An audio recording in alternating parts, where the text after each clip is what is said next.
మీ పిల్లలు చదువుకున్నది ఎగ్జామ్ హాల్లో రాయాలన్నా, కాంపిటేటివ్ ఎగ్జామ్ క్రాక్ చేయాలన్నా మెమరీ ముఖ్యం. మెమరీ అనేది గిఫ్ట్ కాదు, రైట్ టెక్నిక్ అండ్ ప్రాక్టీస్ తో ఎవరైనా సాధించవచ్చు.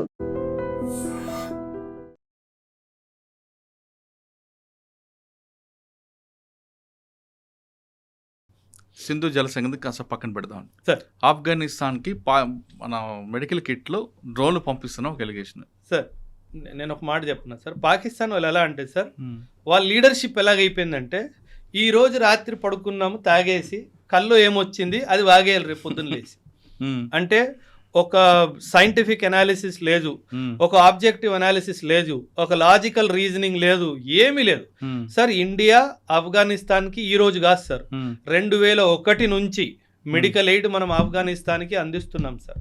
ఆఫ్ఘనిస్తాన్లో ఎన్నో గొప్ప పనులు మనం చేసాము.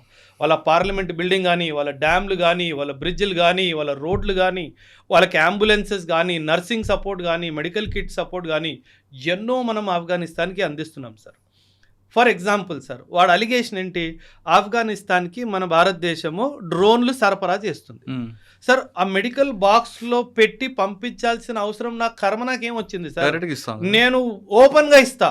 మా పిఎం వాళ్ళ పిఎంకి అరే బాబు తీసుకోరా డ్రోన్ అని చెప్పి ఫోటోగ్రాఫ్ తీసి మరి ఇస్తా, నాకేం అవసరం. అండ్ అందులో చూడండి సార్ ఎంత మూర్ఖమైన స్టేట్మెంట్. ఇజ్రాయిలీ డ్రోన్ ఆఫ్ఘనిస్తాన్కి నేను ఎందుకు ఇస్తాను సార్? వాడించుకుంటా డైరెక్ట్గా.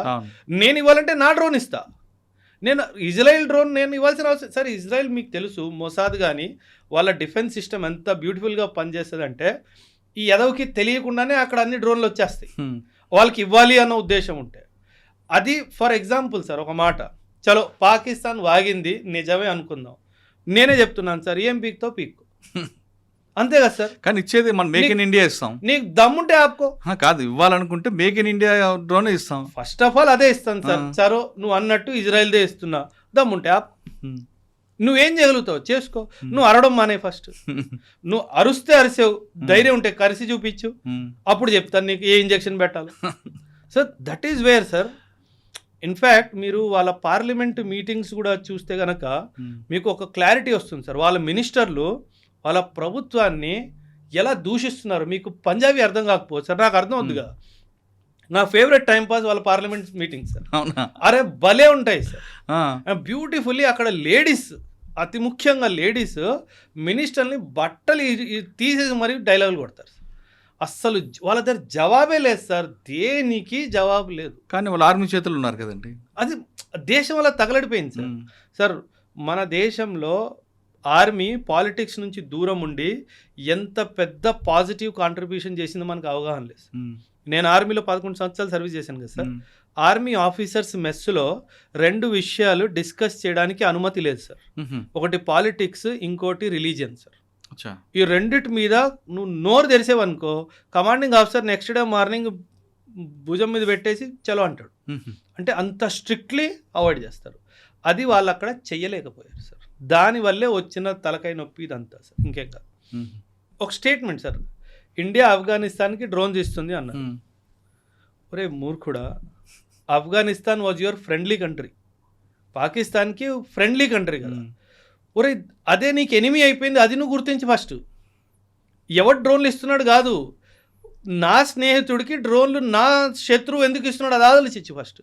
నువ్వు ఇప్పుడు ఒక టైం వస్తుంది సార్, నాకు అజిత్ దోవల్ గారి మీద ఎంత నమ్మకం ఉంది అంటే, ఒక టైం వస్తుంది ఇరానే పాకిస్తాన్ మీద దాడి చేస్తుంది సార్. నేను ఉంటానో ఉన్న ఈ భూమి మీద నాకు తెలియదు సార్. ఒక రోజు వస్తుంది టర్కీయే పాకిస్తాన్ మీద అటాక్ చేస్తుంది సార్. ఒక రోజు వస్తుంది సౌదీ అరేబియాయే పాకిస్తాన్ మీద అటాక్ చేస్తుంది. ఇది జరిగి తీరుతుంది sir. It's only matter of time. జరగాలని కోరుకుందామండి. కానీ అజిత్ దోవల్ గారికి మాట్లాడారు. అవును సార్. మన దగ్గరకు వచ్చేసరికి గతంలో మణిపూర్ టాపిక్ తీసుకుందాం. అవును సార్.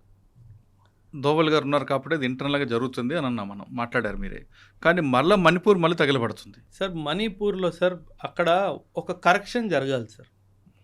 ఆ 2 ట్రైబల్ మైతీస్ అండ్ కుకీస్ ఎవరైతే ఉన్నారో సార్, వాళ్ళ మధ్య ఐకమత్యం తీసుకురావాలి సార్. అది మనం ఇన్స్టిట్యూషనల్ మెకానిజం ఎలా చేస్తామో నాకు తెలియదు సార్, బట్ అది మాత్రం వచ్చేంత వరకు మణిపూర్లో శాంతి రాదు సార్. నేను మారాంలో ఉన్నాను సార్, మణిపూర్లో ఒక ప్రాంతము మారాం అని చెప్పేసి. మణిపూర్ ఎలా అంటే సార్, ట్రైబల్ కల్ట్స్, వీళ్ళు కుకీస్, నాగాస్, వీళ్ళందరూ ఏంటంటే సార్, వీళ్ళు వాళ్ళకి ఆ ఫైటింగ్ స్పిరిట్ వాళ్ళకి న్యాచురల్గా ఉంది సార్. ఆ ఫైటింగ్ స్పిరిట్ న్యాచురల్గా ఉండడం వల్ల, కత్తులు కటార్లు ఆయుధాలకి వాళ్ళకి యాక్సెస్ ఉండడం వల్ల ఈ గొడవలు అప్పుడు జరుగుతూనే ఉంటాయి సార్. ఈ గొడవలు ఎప్పుడు అవుతాయంటే ఫస్ట్ వాళ్ళని ఆ కత్తులు కటార్ నుంచి బయటికి తీసుకొచ్చి మెయిన్ స్ట్రీమ్ సొసైటీలో తీసుకురావాలి. వాళ్ళిద్దరిని కూర్చోబెట్టి మాట్లాడే ఒక మనిషి రావాలి. అండ్ ఇది పై నుంచి కింద దాకా ప్రతి ఒక్కడికి ఆ మెసేజ్ పోవాలి సార్. ఓకే. అప్పటిదాకా మణిపూర్లో శాంతి రాదు సార్. సో ఆ మణిపూర్లో శాంతి రావాలంటే చాలా కష్టం. అండ్ వాళ్ళు చాలా హెడ్ స్ట్రాంగ్ ఉంటారు సార్. ట్రైబల్ పాపులేషన్ ఎలా ఉంటుందంటే వన్స్ దే డిసైడ్ వాళ్ళు ఎవరికి వినరు సార్.